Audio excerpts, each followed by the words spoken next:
one of the major reasons why we are doing this. I want to introduce you to my 3 kids. I've got one that's hiding down here because he's shy.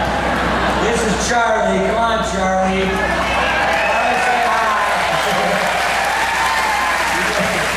Rise up. And Sam, he's got his best girl hat here. And all right, Jim.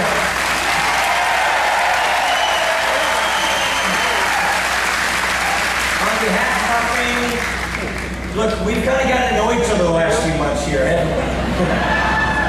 Jana's family comes from Clinton, from New Hampton.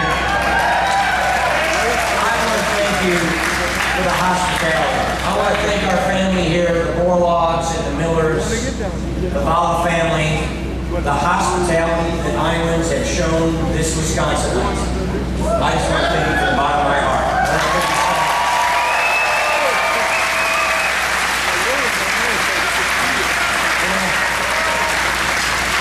We have really enjoyed this time. And what is great about this time we've been able to spend, not only do we get to see the homes of my fellow colleagues, great leaders like Chuck Grassley and Tom Latham. These guys are doing fantastic things. I get to see people like Kim Reynolds and Terry Branstad who are actually getting your state running the right way.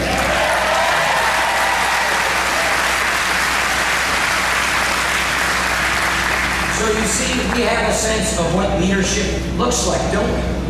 You know, where we come from, here in the Midwest, here in Big Ten country, we have basic values and basic principles that if we simply apply them, we can fix our country's problems. It's not rocket science.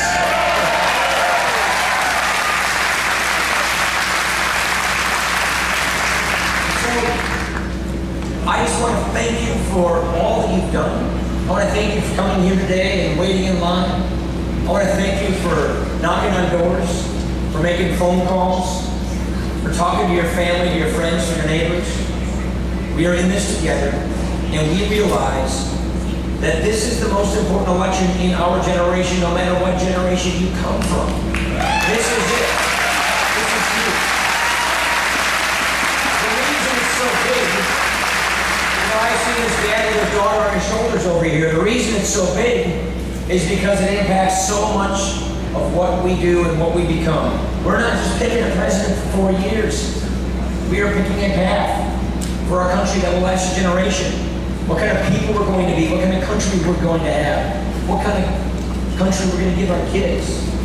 Look, President Obama came in with hope and change. He won our states. People gave him the benefit of the doubt. They liked the sound of it. They liked the sound of someone who said he'd bring people together to solve our big problems. They liked the sound of someone who said he'd get government to live within its means and at least cut the deficit in half in 4 years. They liked the sound of somebody who was coming in a jobs crisis saying that he'd work on creating jobs. But then came the record. Then came the terrible results. Now we have the most partisan atmosphere we've had in decades. We've had the deficit double. We have a debt crisis on our horizon. We have a borrowing and spending bids that promise to create jobs that we're 9 million short of actually having. We have 23 million Americans struggling for work in this country today. We have 15% of our fellow countrymen and women living in poverty today. We have an unemployment rate that is higher today than it was the day he took office. We had all that great rhetoric, and then we got, once they passed their stimulus, a focus on Obamacare, a focus on taking over with cap and trade our regulatory system. We got an assault on our religious liberties. We got a government that we never wanted to get, that we never voted for, and we got a government that in one day we can turn around and give this country back.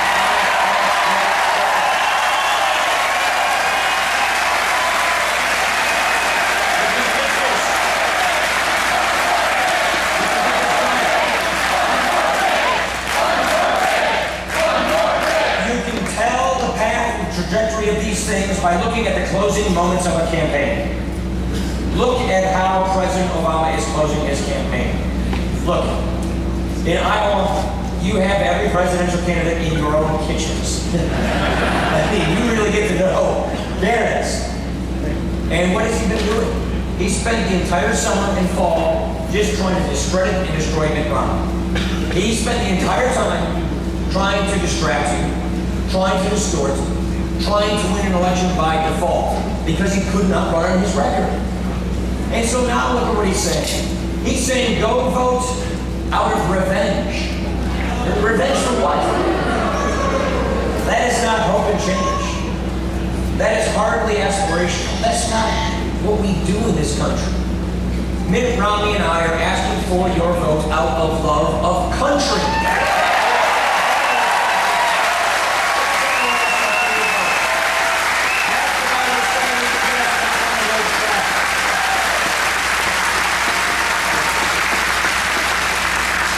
We know who we are. We know what we are made of. In this country, our parents teach us the values. They teach us you fix your problems in your generation so the next generation is better off.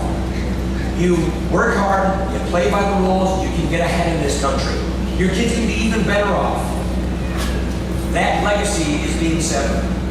We know without a shred of doubt that these young kids sitting on our shoulders at these rallies are being consigned to an inferior standard of living. We know that half the kids coming out of college today are unemployed and can't get a job in the field they study. We know that we have a mountain of debt that is crushing our economy today and destroying it tomorrow. And the other great thing we know is we don't have to put up with it for much more than one more day.